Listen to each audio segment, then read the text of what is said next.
के इस विशेष programme good morning India में आप सभी का स्वागत करती हूँ। चलिए आज के नए टॉपिक पर, नए तथ्य पर नजर डालते हैं और जानते हैं कि आज के इस एपिसोड में क्या है आपके लिए खास। आजादी के 75 साल बाद भारत ने क्या खोया और क्या पाया, आज के इस एपिसोड में हम जानेंगे। 15 अगस्त 1947 जब नीति से भारत साक्षात्कार हुआ, जब 200 वर्षों की गुलामी से देश को मुक्ति मिली और खुली हवा में सांस भरी। भारत अपनी आजादी की 75वीं वर्षगांठ का जश्न मना रहा है। यह सभी देशवासियों के लिए विशेष अवसर है। 15 अगस्त 1947 को देश सैकड़ों वर्षों की गुलामी की बेड़ियों से आजाद हुआ। आजादी के इन वर्षों में हिंदुस्तान ने सभी क्षेत्रों में तरक्की की है। विज्ञान, तकनीकी, कृषि, साहित्य, खेल आदि सभी क्षेत्रों में तिरंगा लहराया है। इसके बावजूद हमने बहुत कुछ खोया भी है, जैसे समन्वयवादी दृष्टिकोण, नैतिक मूल्य, धार्मिक सहिष्णुता, परस्पर प्रेम और भाईचारे का भाव आदि।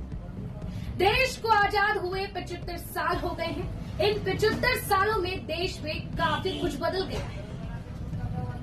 आजादी के समय हम 34 करोड़ थे, आज 136 करोड़ से भी ज्यादा है।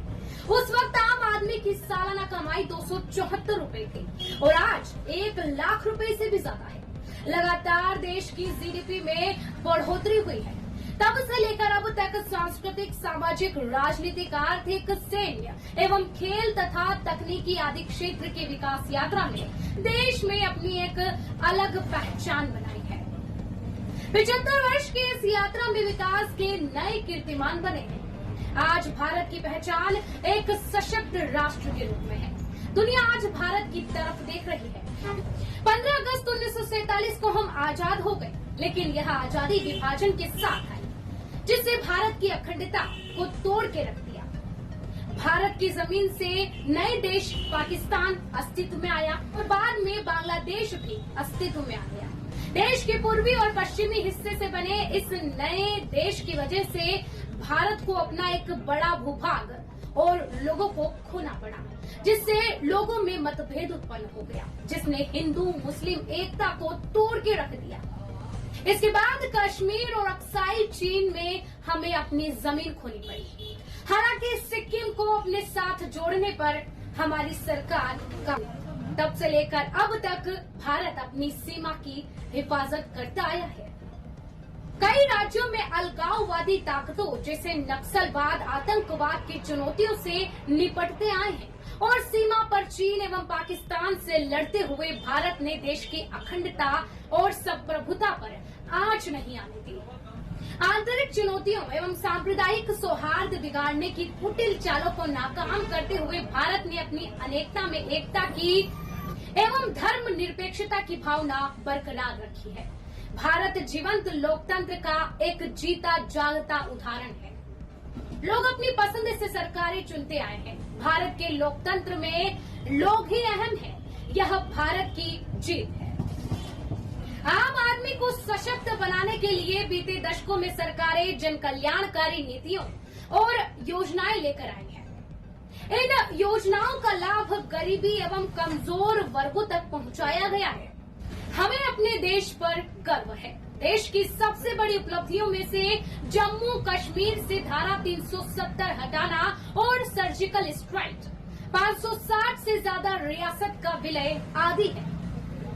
प्रधानमंत्री सड़क योजना, प्रधानमंत्री जन आरोग्य योजना, जनधन योजना, स्वच्छ भारत मिशन, प्रधानमंत्री उज्ज्वला योजना, शिक्षा का अधिकार, वोट का अधिकार, पहले परमाणु ऊर्जा लॉन्च, मिशन चंद्रयान और मनरेगा जैसे कार्यक्रमों और योजनाओं ने आम आदमी को सशक्त बनाया है। इन महत्वाकांक्षी योजनाओं से हमारे देश के विकास में तेजी हुई है।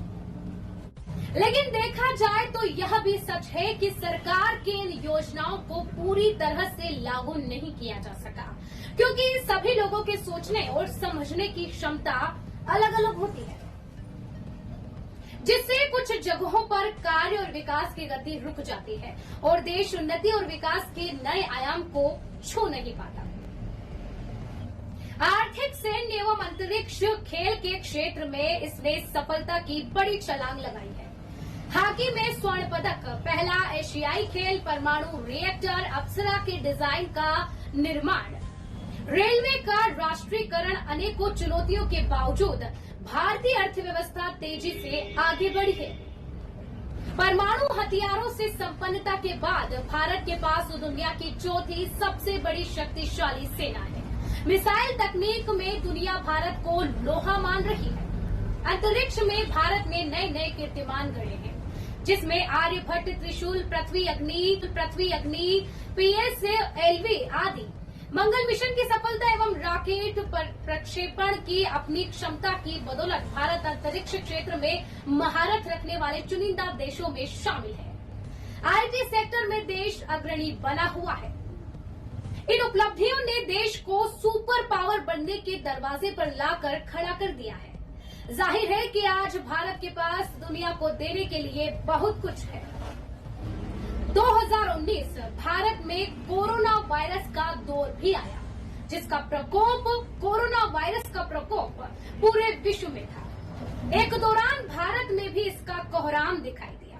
लाखों की संख्या में एक साथ मौतें होना, अस्पतालों में जगह नहीं थी, शमशान घाटों में लाशों के अंबार थे। आज कोई अपने सपने में भी नहीं चाहेगा कि ऐसा मंजर कभी भी किसी को देखना पड़े। इतने मुश्किल समय में भी भारत ने दृढ़ विश्वास के साथ इस समस्या से उभरकर सामने आया। वैक्सीनेशन के माध्यम से एक नई आशा भारतवासियों में जागी। Covaxin, booster dose, first dose एवं सेकंड डोज ने कोरोना वायरस से बचने के लिए सुरक्षा कवच बनाया और आज देश मास्क के बिना भी हंस खेल रहा है। कोरोना की वैक्सीन, जो कि सबसे पहले भारत में बनी और सफल भी रही, जो कि विदेशों में भी कोरोना वायरस से बचने के लिए पहुंचाई गई।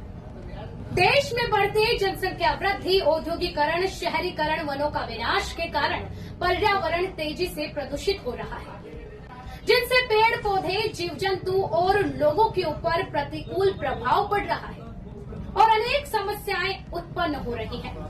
देश गरीबी की ओर अग्रसर हो रहा है। यदि हम अपने इतिहास में झांक कर देखें तो मालूम होता है कि पहले इन जैसी समस्याएं नहीं थी। थोड़ा भी असंतुलन होने पर प्रकृति स्वयं उसका निराकरण भी करती थी। इन समस्याओं से उभरने के लिए भारत के नागरिकों को सरकार द्वारा चलाए जा रहे अनेक अभियान, नीतियां और योजनाओं का हिस्सा बनना होगा और राष्ट्रहित के लिए आगे आना होगा। शिक्षा का प्रचार प्रसार, परिवार नियोजन, सामाजिक सुरक्षा, संतति सुधार कार्यक्रम, स्वास्थ्य सेवा और मनोरंजन के साधन, स्वतंत्र भारत में पर्यावरण नीतियां तथा कानून, राष्ट्रीय पर्यावरण, जैव विविधता, पर्यावरण आदि जैसे कार्यक्रमों का समर्थन करना अति आवश्यक है। तभी देश सशक्त और मजबूत बनेगा। चलिए, तो आज के एपिसोड में फिलहाल इतना ही। अगले एपिसोड में मैं फिर होंगी हाजिर कुछ ऐसे ही रोचक तथ्यों के साथ।